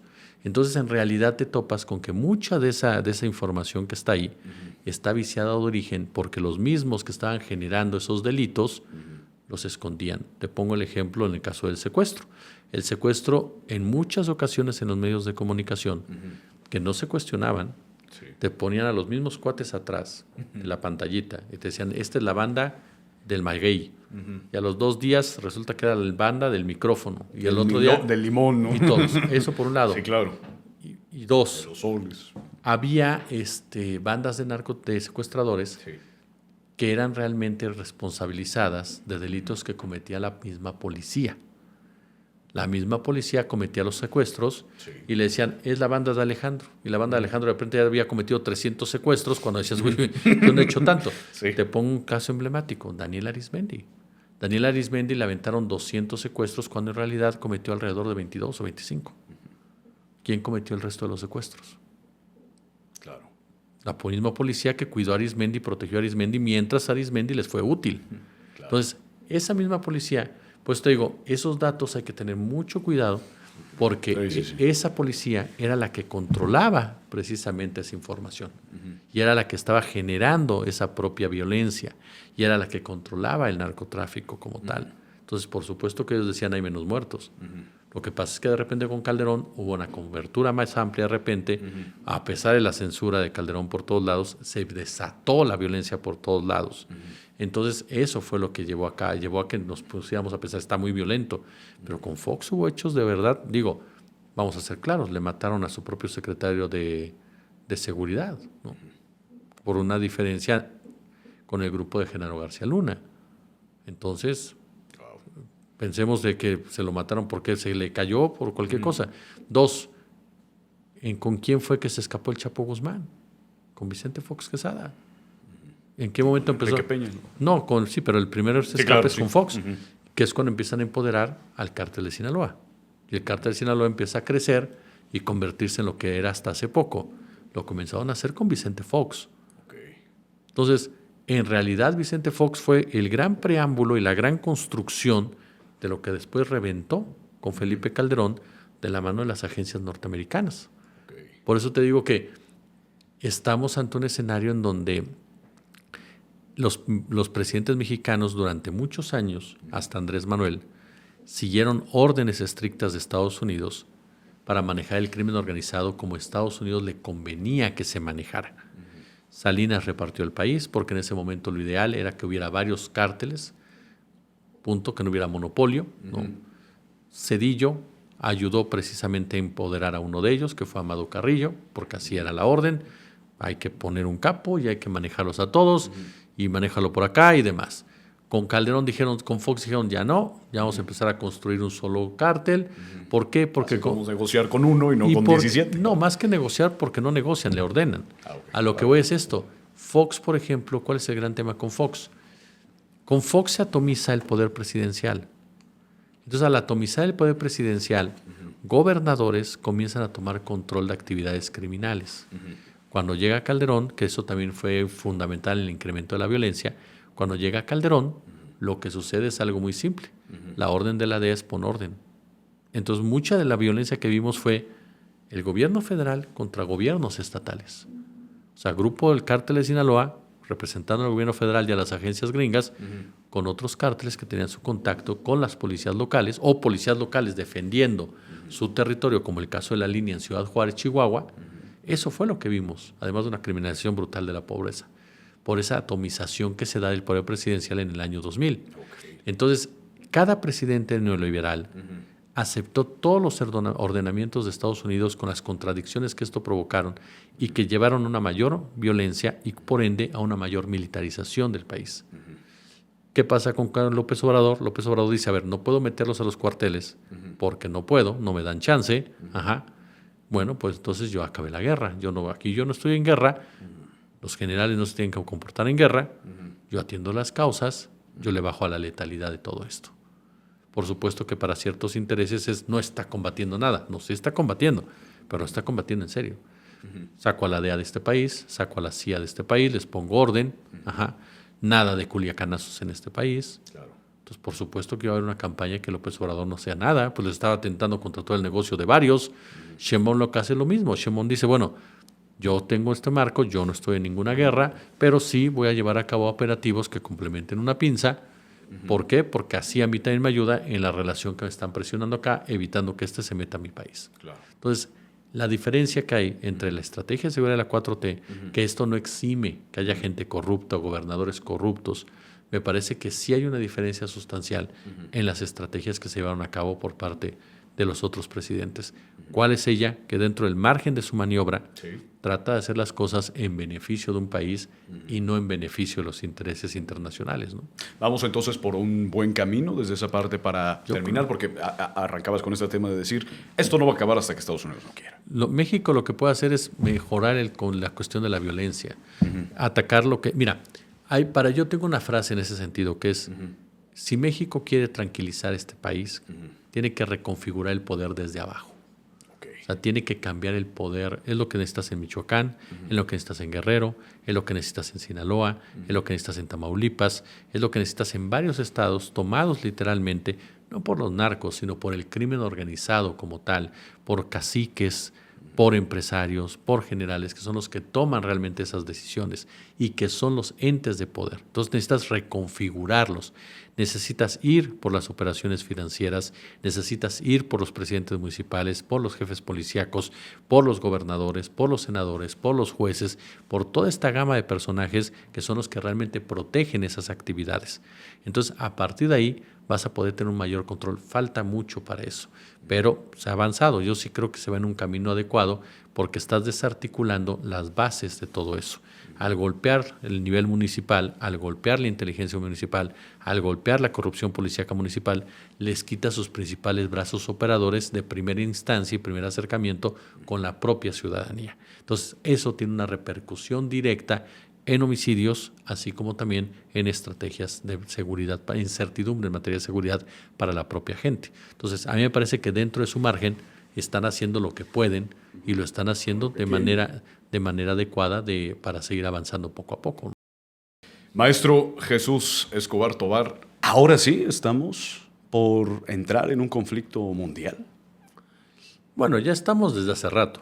En realidad, lo que estamos viendo en este momento es parte de un problema que se ha venido gestando, que se ha venido desarrollando desde hace ya algunos años.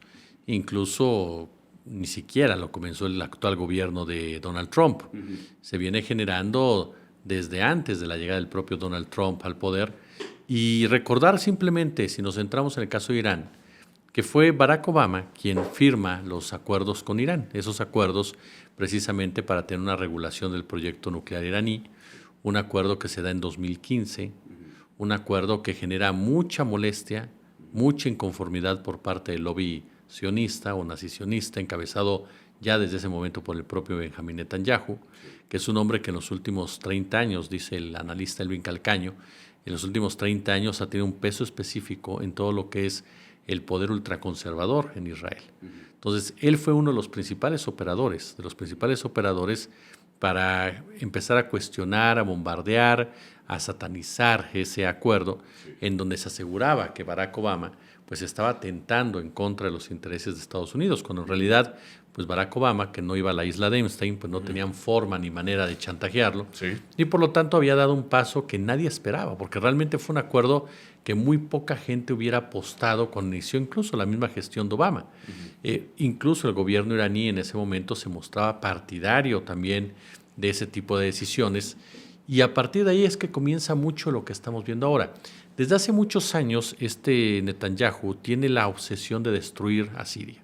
Es un problema ya incluso que él mezcla con cuestiones religiosas. Apenas el lunes habló precisamente que querían llevar a cabo las indicaciones que se habían tornado desde hace más o casi 3,000 años, ¿no? Que tiene toda una referencia bíblica, en donde uno de los hijos de David, que es el creador supuestamente de toda esta religión judía, su hijo Saúl, creo que es el que hace referencia, acaba agrediendo a Amalekek, ¿no? Que a él y a toda su familia, y a eso hace referencia precisamente Benjamín Netanyahu, para asegurar que van a hacer lo mismo en Irán, ¿no?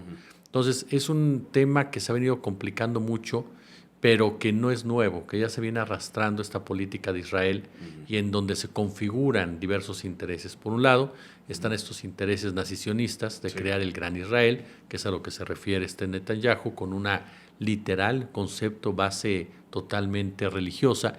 Y por el otro lado están los intereses pragmáticos, políticos, hegemónicos de la otra parte del gobierno de Estados Unidos, encabezado por los halcones, encabezado por los Technoboys, encabezado, por supuesto, por diversas industrias que ven en esta posibilidad el golpear a un aliado fundamental para China, ¿no? Particularmente en el tema del combustible, por ejemplo, porque a final de cuentas, si cae el régimen de Irán, China se ve en un grave riesgo en ese sentido.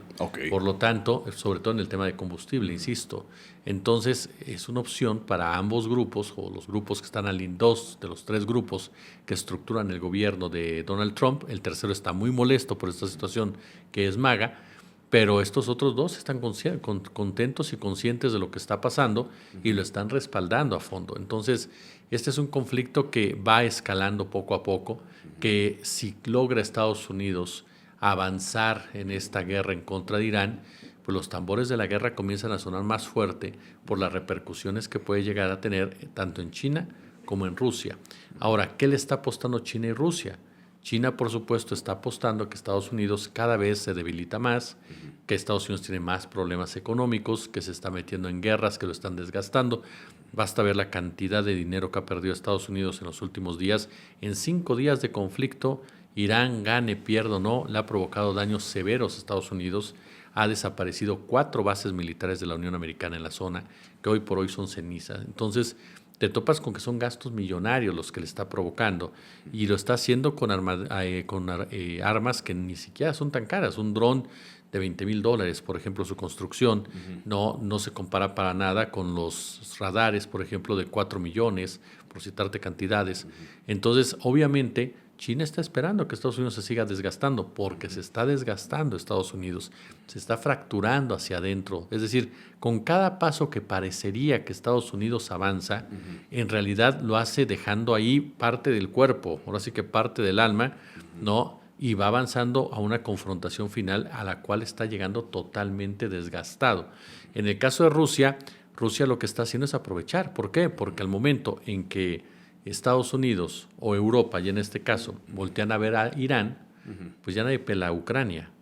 Claro. Entonces, al momento de hacerle caso a Ucrania, Rusia tiene toda la posibilidad de seguir avanzando en contra de Ucrania, que se mantiene gracias a las armas de Europa y a las armas de Estados Unidos. Si estos dos comienzan a distraerse, no tienen la capacidad de enfrentar 3 guerras a la vez o 2 guerras a la vez, y menos con rivales como Irán y Rusia.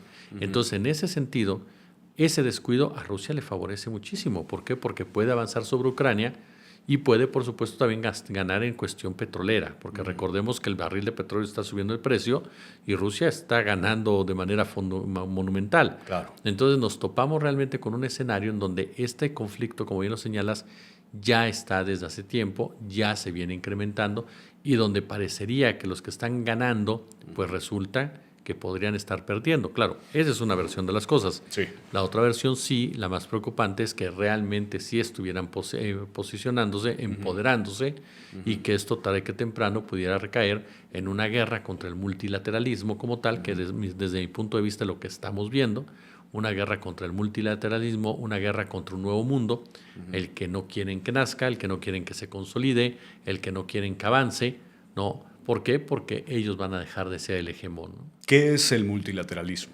Pues cuando tomas decisiones varios países, cuando ya no es una decisión solamente de un país. Exacto. Okay. No, más que hegemónica, unipolar. Anteriormente, claro, por ejemplo, Estados Unidos, tras la caída de la Unión Soviética, pues era el único hegemón, ya no eran 2 hegemones, ya no tenías una contraparte que pudiera forzar a Estados Unidos a detenerse. Antes, un conflicto de esta naturaleza hubiera sido impensable por el respaldo, la relación de la Unión Soviética con Irán. No, Estados Unidos hubiera tenido que soportar, aguantar un poco en ese sentido, o utilizar otras artimañas de guerra que llevó a cabo en el caso de las Coreas, en donde financió a una de las dos, o en el caso de Irán contra Irak, en donde financió precisamente Irak y lo armó para pelearse con Irán. Pero directamente como tal, como lo está haciendo ahorita, hubiera sido imposible. Ahorita lo que hay es otros 2 países, uno en materia económica, que es China, que ya lo ha superado en materia económica y tecnológica, y el otro, por supuesto, que es Rusia, que en materia de misiles nucleares ya lo superó. Entonces, ahí ya hay otros 2 países con los cuales tendrías que discutir lo que vas a hacer en el futuro. Cuando Estados Unidos violenta así el derecho internacional, que algunos expertos como Fede Anaya dice realmente nunca nació el derecho internacional, y estoy de acuerdo, pero supuestamente, para ir con la misma narrativa, cuando violentas ese derecho internacional, no, pues parecería que no te interesa para nada llegar a un acuerdo con las otras 2 potencias, y es demostrar que tú eres la potencia hegemónica todavía. El problema es que ya no lo eres. El problema es que ya económicamente ya no lo eres. El problema es que militarmente ya no lo eres. Claro. Entonces tú te estás desgastando, mientras que los otros 2 pues, están viendo simplemente hacia dónde vas, ¿no? Y habrá que esperar, por supuesto, cómo se va incrementando o intensificando el papel de Europa en este punto, pero sobre todo, insisto, cuánto tiempo aguanta Irán y cómo están participando China, particularmente con Irán, o a qué se espera China. Fíjate que justo eso es lo que te quiero preguntar, porque lo que pasó hace un par de meses es que este año ha empezado muy movido. Sí, bastante. Y lo que pasó hace un par de meses es que decíamos, a ver, Venezuela se sentía con el poderío de decir, aquí no llegan en Estados Unidos porque yo estoy respaldado por el BRICS, ¿no? Al menos eso decía el presidente Nicolás Maduro. Pues recuerdo que, y la verdad no quiero ser inexacto, pero algo habíamos hablado en su momento, sí, en la entrevista en donde Estados Unidos dice, voy a atacar Irán, y Rusia o China contestan, bueno, pues ustedes cuídense porque nosotros vamos a atacar Tel Aviv, ¿no? Entonces, ese tema es donde creo que este fantasma del cual se protegían muchos de decir, no, es que a mí me respalda Rusia y China. Pues Rusia y China, al menos públicamente, en este segundo gran conflicto, no entró. ¿O sí? ¿Tú qué lectura tienes a eso, maestro? Lo que mencionábamos, ¿no? Mira, hay una frase que me decía Elvin Calcaño también, sí, gran analista, me decía Elvin, si tú ves a tu enemigo equivocarte, lo detengas. Claro. China le está apostando a eso, o al menos eso es lo que uno piensa, ¿no? O sea, China le puede estar apostando al desgaste de Estados Unidos, más allá del avance como tal de Estados Unidos, el desgaste a final de cuentas. Eso por un lado. Dos, recordemos que China es la que le está suministrando la información satelital a Irán para que Irán sepa dónde pegar.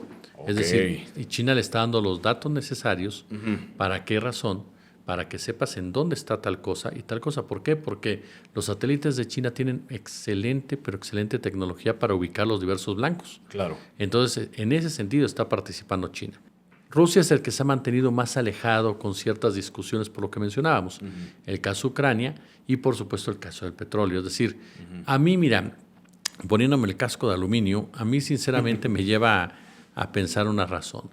El hecho de que a final de cuentas estén desgastando a Estados Unidos de manera premeditada, ¿no? A sabiendas de que Estados Unidos se iba a lanzar en una encomienda de esta naturaleza. Sí. No, y por lo tanto lo están dejando. Esto puede sonar muy fuerte de pensar que están sacrificando a un país como Irán, que tiene muy particulares conceptos del martirio y todo ello, pero que a final de cuentas lo pueden estar dejando en una cierta circunstancia con el afán literal de que Estados Unidos se debilite y debilitado entonces ahora sí tenga que responderle a los otros dos, como quien dice. Creo que esa no sería una estrategia que no sería extraña, sobre todo pensando en que China ha logrado su desarrollo sin tirar un solo disparo. O sea, no ha disparado a nadie China. Sí, siempre está el tema de Taiwán, pero aún con Taiwán no hemos visto agresiones de China como vemos Estados Unidos en ningún lado. Claro. China no ha secuestrado a ningún presidente de Taiwán hasta ahora. Entonces, ahí vemos una de las grandes diferencias, ¿no? Y eso es entonces donde te quedas pensando y dices, las consecuencias de perder Irán serían muy graves para Rusia y China, por lo menos en el primer papel. Sí. Por lo tanto, es ahí donde sospechas que tal vez lo que hemos visto pues no sea todo lo que está ocurriendo, ¿no? Claro. O no sea lo que vamos a ver, literalmente. Porque Rusia y China no pondrían en riesgo su propia sobrevivencia. Más allá de cualquier otra nación alrededor, ellos no pondrían en riesgo su propia sobrevivencia. Y saben bien que esa guerra puede traerles un problema al respecto. Entonces, algo hay de ver ahí, algo muy particular de parte de estos dos países que han decidido jugar las cartas como las están jugando ahorita. Te digo, yo me quedo pensando, una puede ser esa. Irán como el gran actor de la resistencia, Estados Unidos el gran desgaste, y entonces a partir de ahorita, ahora sí, te empiezo a golpetear desde el lado económico y desde el lado militar, ¿no? Okay. Yo te quiero preguntar, maestro, sobre el tema de el por qué, los por qué. Siempre ha sido este podcast, siempre. Hicimos hace poco un análisis completo del podcast. La pregunta que más se hace es el por qué. ¿Por qué pasan estas cosas, no? Y teníamos un por qué. Y en Venezuela, nadie nos quitamos el casco de aluminio y nos ponemos el de la certeza, porque Donald Trump lo dijo muy claro. Es por petróleo. Tenemos tantos barriles de petróleo, vamos a entrar a Venezuela por el petróleo, me importa el petróleo, no me importa la democracia, dejamos a alguien de Nicolás Maduro ahí, gobernando, a Delcy Rodríguez. ¿Por qué es esta situación que se está llevando a cabo ahora en Irán? Y quiero enlazarlo con otra pregunta. Hace unos momentos acaban de confirmar que Irán atacó a Turquía, miembro de la OTAN. ¿Eso qué consecuencias puede traernos? Pero bueno, dejo esas dos preguntas sobre la mesa. Mira, En el caso del primero, la respuesta es muy clara. Esto es petróleo y es hegemonía. Ok. Y es lo que mencionamos también, es petróleo y hegemonía. Por un lado, por un grupo es petróleo y hegemonía. Por el otro es una cuestión fanática, religiosa, territorial, ¿no? Los cuales se unen para lanzar esta guerra en contra de Irán. Porque en sí Israel desde hace años tiene esa meta. Tiene esa meta de acabar con Irán. Tiene esa meta de que Irán desaparezca del mapa. ¿Por qué? Porque es el único país que realmente puede resistir cualquier asonada por parte del ente sionista. A tal grado que Israel por sí solo no puede con Irán. O sea, ya lo demostró. O sea, en la guerra de los 12 días, Israel no soportó. Israel tuvo que voltear y pedirle a Estados Unidos que negociara la paz porque ya no soportaba los ataques de Irán. Ahora es lo mismo, están censurando incluso la información para que nadie se dé cuenta de la destrucción que está ocurriendo en Tel Aviv ante los bombardeos por parte de Irán. ¿Para qué? Porque de esa manera se acaba el famoso mito del poderío israelí militar. Israel tiene, lo que tiene es el arma nuclear, que por supuesto siempre es una cuestión decisiva. Claro. La decisión de usarla ya es otra cosa. Ajá. Pero en cuestión de poderío militar, Israel no puede con Irán. O sea, lo ha demostrado abiertamente. Irán es una potencia misilística que puede atacar a Israel y literalmente a punta de misiles borrar de la faz de la tierra a Israel. Entonces, esos son los dos conceptos que tengo. Por un lado está el petróleo, Sí. la hegemonía de estos grupos de poder en Estados Unidos, Sí. y por el otro está el lado religioso territorial que se unen a final de cuentas. ¿Por qué? Porque los nacionalistas son los mismos que están metidos en el petróleo, están metidos en los bancos. Entonces, son intereses que aparecerían de dos grupos, pero que a la vez encuentran un mismo causal. Ese por un lado. El otro tema, hay que estar muy pendientes por toda la información que se ha venido gestando. Hace unos días también se aseguró que Irán había atacado Chipre, ¿no? ¿Por qué? En una base militar que tiene Inglaterra ahí. Y ahora el propio gobierno de Inglaterra confirma que no fue Irán. Okay. Que hay que averiguar, ¿no? No sé cuándo salga el podcast, Sí, pero sí. las horas antes de esta charla estaban analizando, investigando Vale. quién había sido el responsable de ese acto, ¿no? Entonces, hay muchos casos de bandera falsa que están buscando generar una agresión hacia Irán y que son provocados por el propio Mossad o por el propio Estado o por la propia CIA. Un ejemplo más se da con Tucker Carlson. Tucker Carlson, quien es uno de los conductores de MAGA, ¿no? De este movimiento de América Grande otra vez, de la ultraderecha estadounidense, claro. quien denunció abiertamente que gente del Mossad y de la CIA estaban buscando llevar a cabo actos de falsa bandera, actos de ataque en Arabia Saudita y Qatar para responsabilizar a Irán. Entonces, te topas con que hay muchas acciones de esa naturaleza y habrá que ir viendo de qué se trata. Me brinca muchita como comentas el caso de Turquía, porque incluso Turquía se había negado a que se utilizara sus bases para atacar a Irán. Y sobre todo, uno de los factores que más ha generado es el caso del Kurdistán.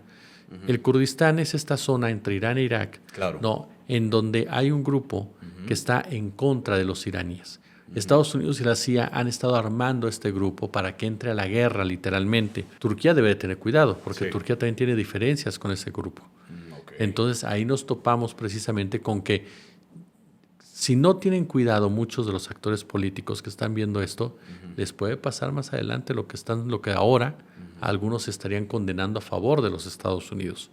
Entonces, a mí sí me parece que es una guerra que todavía tiene algo que ver, pero sobre todo es una guerra que nos va a dejar un nuevo mapa en muchos aspectos, para bien o para mal, ¿no? ¿Cuál crees tú que es el tema del desenlace? ¿Estamos viendo el inicio? ¿Estamos viendo el desarrollo?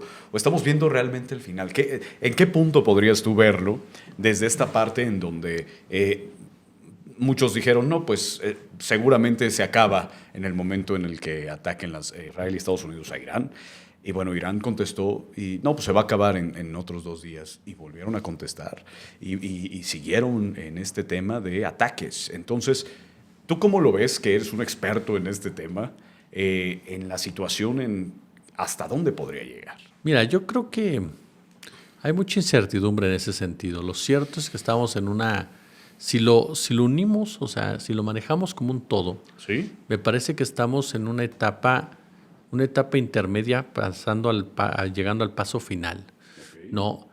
Sinceramente, Sí, es una guerra que ese es uno de los grandes errores que cometió Donald Trump, no pensar que Irán con un simple bombardeo iba a tener suficiente, que con la muerte del ayatolá iban a rendirse, que de esa forma la mayoría de la gente iba a salir a las calles a pedir un cambio de régimen, y eso fracasó rotundamente Estados Unidos e Israel. La respuesta de Irán fue demasiado rápida también, demasiado sorpresiva para ellos. No esperaban que Irán reaccionara de esa forma. Y eso nos demuestra que incluso atacaron a un país que ni siquiera conocían bien. Entonces te habla de que no tenían mucha idea de lo que estaban haciendo o estaban demasiado confiados de lo que podía pasar. Hace unas horas hubo una reunión con congresistas quienes salieron alarmados, varios de ellos, diciendo que lo que era sorprendente es que no tenían un plan, que realmente no había un plan por parte de Estados Unidos para salirse del tema de Irán en un momento dado. Y esto se debe a que ni siquiera es una guerra como tal, o no se ve como una guerra como de Estados Unidos como país, como república, como pueblo, porque Irán no era un peligro, esa es la realidad. Uno, Irán no puede construir armas nucleares, y no las puede construir no porque no pudiera hacerlo, sino porque sus propias leyes lo impiden. Las leyes emanadas precisamente de los ayatolas impiden que se construya un arma nuclear por considerarla que es atenta contra la humanidad. Claro. Por lo tanto, ellos no construyen armas nucleares. Por eso llegaron a un acuerdo con Barack Obama. Por eso en este acuerdo que se estaba negociando en Omán aceptaron condiciones todavía mucho más estrictas por parte del gobierno de Donald Trump, porque no les interesa construir un arma nuclear. Si ellos quisieran haber construido un arma nuclear, ya lo hubieran hecho. Así de sencillo, y no lo hubiera podido detener absolutamente nadie. Pero nunca lo hicieron. Dos, ninguno de sus misiles alcanza territorio estadounidense. Por lo tanto, no eran un peligro directo para Estados Unidos. Tres, el tema de la democracia. Nadie defiende regímenes teocráticos, yo no estoy a favor de ninguno de ellos, pero Estados Unidos ha demostrado fehacientemente que a los países que supuestamente lleva la democracia terminan siendo países arrasados, violentados, socavados y vulnerados. Ejemplos hay para echar para arriba, pero si nos ubicamos en esa zona, está el caso apenas de Siria, anteriormente Irak, el caso de Afganistán, el caso de Libia, es decir, lugares donde supuestamente llevó la democracia y terminó destruyendo cada este una. momento Venezuela, ¿no? Bueno, el propio caso de Venezuela, pero mucho más grave se dio en estos países, teocráticos. en donde Estados Unidos dijo, yo llevo la democracia, les voy a dar lo que ustedes no conocen, y lo que hizo fue libertad, y lo que hizo fue destruir esos países, no con el afán sobre todo de quedarse con sus recursos petroleros y controlarlos. Eso es muy importante. Estados Unidos llega, quita gobiernos y pone peleles y ya no le importa. Hay una película muy buena que se llama Juegos de Poder, si no mal recuerdo, con Tom Hanks, Julia Roberts y Philip Seymour Hoffman, que en paz descanse, que él es el que hace el agente de la CIA. Y Tom Hanks es un legislador de Estados Unidos. Y en inglés incluso se llama La Guerra de Charlie. En inglés es Charlie Ward, algo así. Y en esa película se trata de cómo fueron armando, ¿no?, a el grupo de los talibanes, el grupo, perdón, de Barack Obama, ¿no?, para enfrentarse precisamente a Rusia, ¿no?, particularmente. Y cómo lo fueron llevando hasta que finalmente lo consiguieran, ¿no? Les dieron armas las suficientes para tumbar helicópteros y demás. Y al final, cuando ya lo hicieron, cuando ya derrocaron precisamente al régimen en Afganistán que estaba del lado de Rusia, entonces ahora el mismo agente le dice a Tom Hanks, oye, pues necesitamos para escuelas, y los estadounidenses dicen, ¿para qué? Los legisladores estadounidenses que habían dado dinero para las armas se ríen y dicen, pues ¿para qué? O sea, ya conseguimos lo que necesitábamos, ¿para qué queremos una escuela? O sea, no los podemos preparar porque se nos van a aventar a nosotros. Total que hay una frase que señala a Philip Seymour Hoffman que es muy emblemática de ello, en donde cuando Tom Hanks le dice, no, es que pues a final de cuentas les dimos la libertad, ¿no? Y él lo que le responde es palabras más, palabras menos, como diciendo, le acabas de dar la libertad, acabas de armar, ¿no?, a un país sin las reglas claras para poderse gobernar. Es decir, la libertad que tú les dices es la libertad para amarse. Entonces, eso es lo que hace Estados Unidos. No libera a nadie, no fortalece ninguna democracia. Hoy por hoy, te lo digo, el gran peligro de este planeta se llama Donald Trump, se llama Benjamin Netanyahu, se llaman Estados Unidos y se llama Israel. Esos son los grandes peligros de este planeta. Ni le busquemos, como dicen por ahí, esa época de satanización de Irán sinceramente ya tendría que haberse superado con todo lo que estamos viendo. Insisto, sin defender al régimen teocrático ni mucho menos. ¿Por qué? Porque hay una mayoría de ciudadanos iraníes que no quieren ese régimen, pero quieren algo menos. Estados Unidos y Israel. Entonces, imagínate, Claro. o sea, están de acuerdo diciendo, ok, no quiero este gobierno, pero no quiero que estos vengan a decirme a mí qué hacer, porque los iraníes entienden perfectamente que no van a llegar a ayudarlos. Entonces, en ese punto, que es uno de los que más llama la atención, es en donde me parece que no debe de haber dudas. Por eso te decía, esto comenzó hace años, cuando comenzó esa satanización hacia Irán. Se haya vuelto hasta meme, no sé si los has visto, en donde vemos a Benjamín Netanyahu cada cierto tiempo anunciando que Irán está a unos días de elaborar la bomba nuclear. Sí, claro. Incluso la han tomado hasta de cotorreo los comentaristas de Estados Unidos de los talk shows, si no mal recuerdo, no, o los light shows, me parece. Live night show. Así. Son los que lo han tomado porque efectivamente, bueno, hay una imagen que yo pensé que era broma, porque presenta Netanyahu un dibujo como una especie de bomba Acme, ¿no? De la de Correcaminos y el Coyote, y está diciendo, no, es que miren, va aquí, ¿no? Y eso, dice, en 5 días Irán tiene una bomba. Bueno, pasaron esos 5 días y Irán nunca tuvo una bomba. O sea, no tiene bombas Irán, no tiene bombas nucleares, ¿no? Esa es la realidad. Si las tuviera, es tan simple como esto. Mira, hace unos días me hicieron el favor también de entrevistarme en otro lado, tan amable como tú me invitas, y me preguntaron eso. Me dijeron, oye, entonces no tiene bombas nucleares Irán. Y le hago, no, si tuviera bombas nucleares, jamás lo hubiera atacado Estados Unidos. Claro. Estados Unidos no ataca a quien tiene bombas nucleares. Y eso es a lo que nos está llevando esta situación, en que para evitar ser víctima de países como los que ahora tienen el control, pues tienes que armarte con armas nucleares, porque solamente así se van a disuadir. Te pongo 2 ejemplos: Corea del Norte y Pakistán, que no son ni China ni Rusia, pero tienen armas nucleares, porque nadie les dice nada. Invita a jugar, ¿no? Nadie. Corea del Norte está gobernado por un dictador que, bueno, caray, llegó a tal grado que en Corea del Norte les dijeron que habían ganado el mundial. Sí.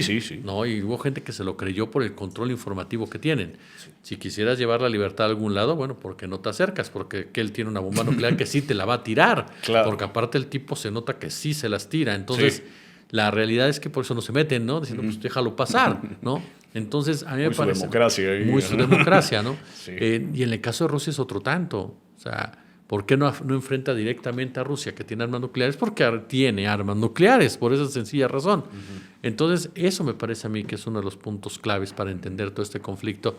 ¿Quiénes son, digámoslo de manera muy simple, quiénes son los buenos y quiénes son los malos? Y me parece que en este caso los malos están más que claros en todo ello, y lamentablemente pues nosotros estamos muy cerca de ellos, ¿no? Porque estamos en Occidente. Claro. Oye, y yéndonos justo a Occidente, al continente, ¿tú cómo ves? ¿Esto afectará realmente en México? El tema del estrecho de Hormuz, entiendo que el bloqueo disparó el precio del petróleo.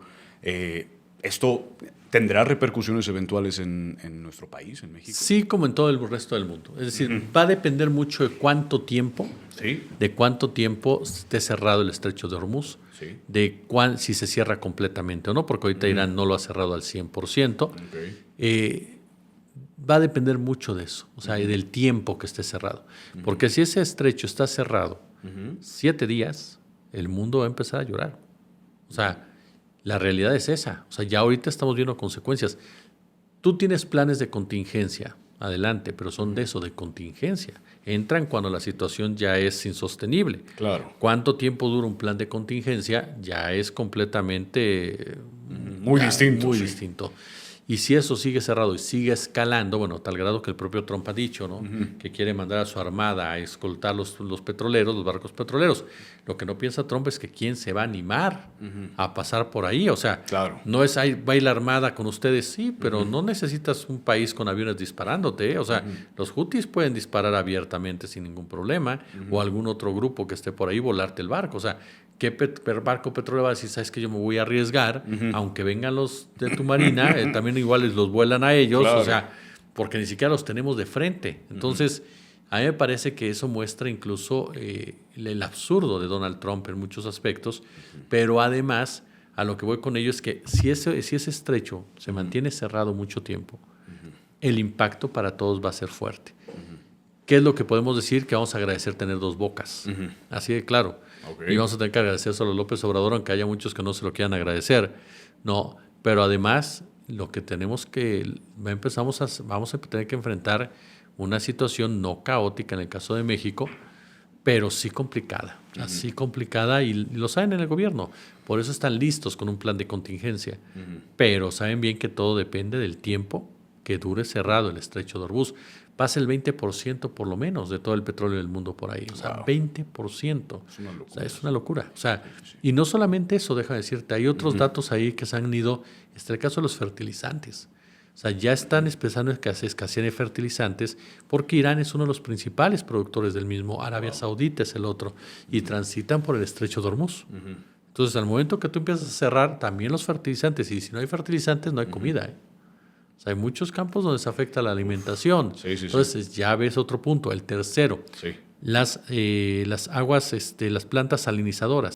Recordemos que ni Arabia Saudita, ni Qatar, ni Bahrein, ni Emiratos Árabes tienen ríos como tales.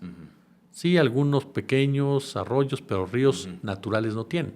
Han invertido mucha tecnología en desarrollar, ¿no?, estas plantas, por ejemplo, para ayudarse en sacar agua fósil, que no es agua que se va a acabar, en crear hasta lagos artificiales. Entonces, si Irán ataca las plantas salinizadoras que están ahí, o de estas salinizadoras que están ahí, en Arabia Saudita, puede dejar sin agua a millones de personas. Nos olvidamos de Dubái, nos olvidamos de todos esos países petromillonarios, dirían algunos, pues no tienen agua.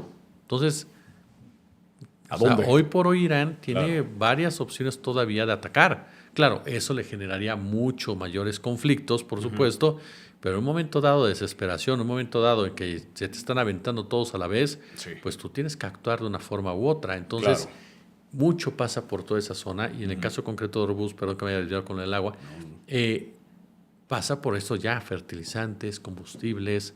Entonces, no es algo que pueda mantenerse mucho tiempo cerrado. Y de ahí también las ambigüedades de Europa. Europa, por un lado, dice, no, bueno, no estamos a favor de la guerra, pero no cierren aquí. Y de repente aparece Putin diciéndote, pues tal vez yo ya no voy a venderles gas a los europeos, ¿no? ¿Por qué? Porque ya me aburrieron.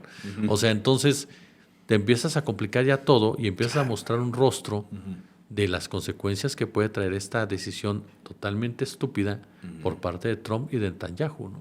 Totalmente. Maestro, para cerrar, el tiempo siempre se va volando, y la verdad es que siempre haces que, estoy seguro la audiencia nos lo va a poner aquí en los comentarios, que el cerebro explote de tanta información y de tanta claridad respecto a la situación.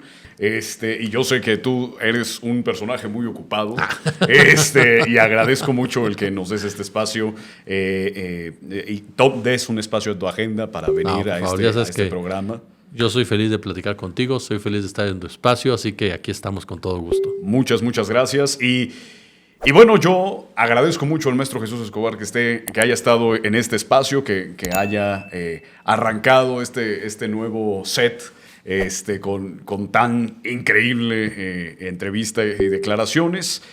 Así que yo los invito a que ustedes le den like, comenten, compartan, nos digan qué es lo que les pareció más interesante y, sobre todo, no dejen de ver. Muchas gracias, maestro Jesús Escobar. Hombre, honrado. Muchas gracias. Mi nombre es Alejandro Helguera. Yo soy Jesús Escobar Tobar. Y esto fue un episodio de Voces. Nos vemos pronto.